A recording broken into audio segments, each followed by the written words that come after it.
Welcome, traveler! Recently, Alaloth Champions of the Four Kingdoms was released, and it's an action RPG game with Dark Souls-like combat.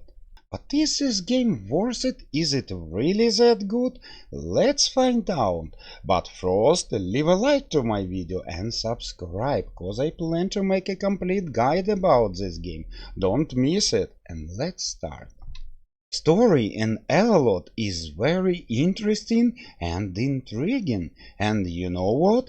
I will put a full version in the end of this video, and for now here's a short version. The evil god take control over the kingdom and over the land, and there are four kingdoms representing four different races: humans, orcs, elves, and dwarves, and you will be one of these kingdom champions, and your goal will be to collect artifacts, resurrect a goddess or a god, and defeat the evil god. Story is just amazing, giant plus from me. But let's start with the bad thing, the thing that annoys me so much. And yes, Alaloth don't have full mouse support. While the mouse is well implemented in combat, there are completely no mouse support in any kinds of menu, like your character screen or maybe your inventory,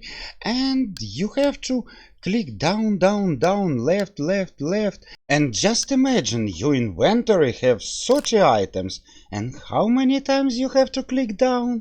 And with a mouse you can do all of this with single click. But enough of bad things. Alaloth have a lot of good stuff, and we will start with a character creation.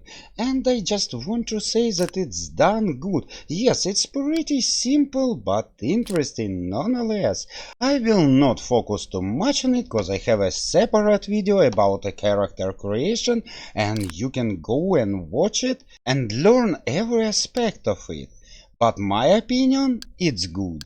But what about combat? Combat is the strongest part of this game, and it alone makes this game shine like a sun. There are so many things you can do during your combat. You can dodge, block, use usual attacks, or do a more powerful one.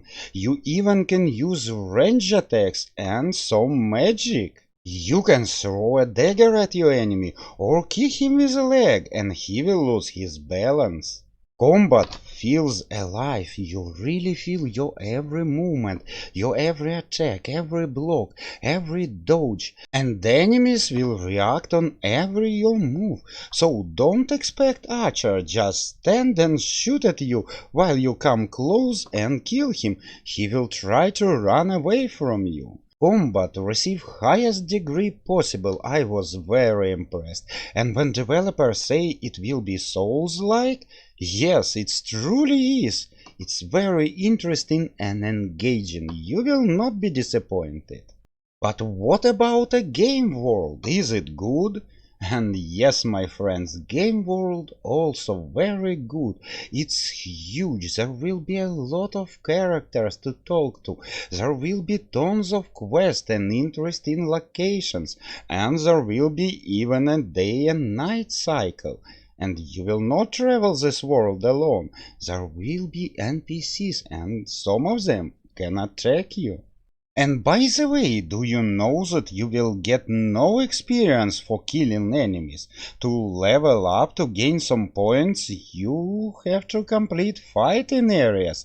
And yes, this is a red dungeons on the map, with the skulls and stars. Not usual approach. And just take a look at this world, at all these animals. It's so beautiful. Unbelievably beautiful. But you know what? There are no destructible objects in this world. Yes, you can kill only enemy, but you can't destroy anything around you. All objects around you are just indestructible. And it's a little bit unexpected in the game where you smash your sword to the right and to the left and kill everyone. And I think it will be good time to take a look at your character.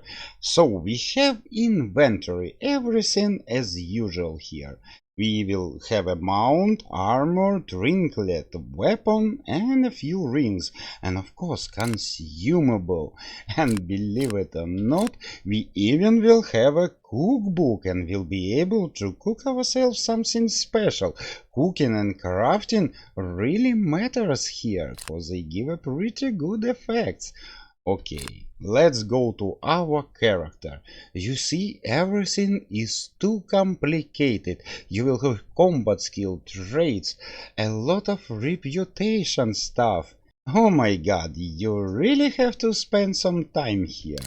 And our character stats. Of course, we can increase strength, constitution, dexterity, and luck. Everything pretty simple and classical here. So let's move on to the traits, and traits are also very simple, they just give you certain bonuses. Like this one, lucky, you will find plus 20 gold in the loot. This is my favorite one. And now we have three ways: way of arms, way of nature, and way of gods. And actually it's your passive and active skill. I will not go in full explanation, but there are few things you have to know about these ways. So, you can unlock them in any order that you like. You can unlock this Thunderbolt, then go to Way of Arms and unlock something like Battle Shout.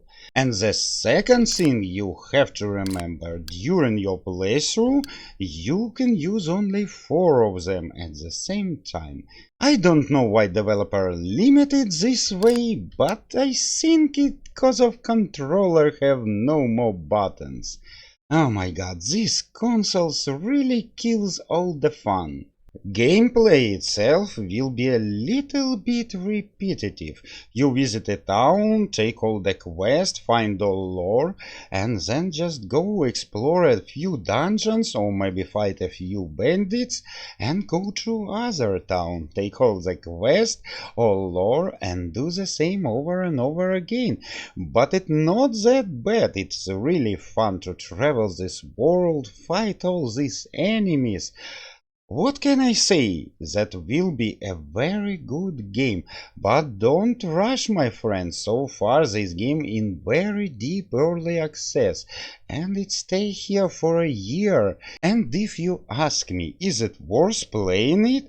I will answer definitely yes, but it's better to wait a little until the full release, and then my friend, you will get a great adventure.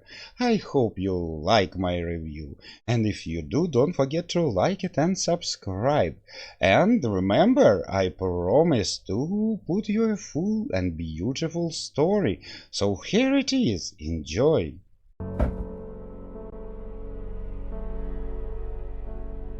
In a time before the gods went to war, before the coming of Alaloth, there were 4 great kingdoms: the Republic of Laristir, the Blessed Kingdom of Ederhest,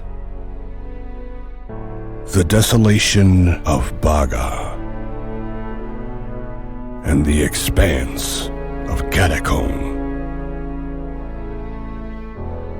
Each kingdom, a collection of houses championing the virtues of the kingdom. Yet this was before Alaloth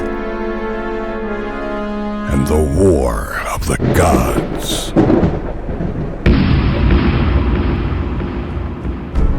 During this pantheonic conflict, many gods were wounded and fell.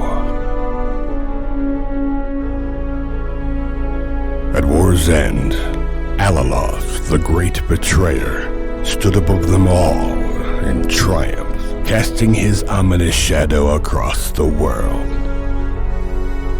At his command, mighty tempest, spears of lightning, and dark energy rain down upon the land. Dragons, beasts, and other foul creatures not seen for millennia have appeared again, besieging the kingdoms with fire and death. These vicious creatures rage unchecked, laying waste to any and all in their path.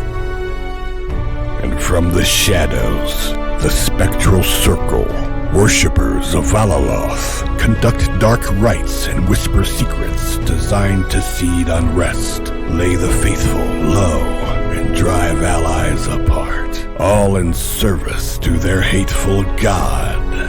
And they are succeeding.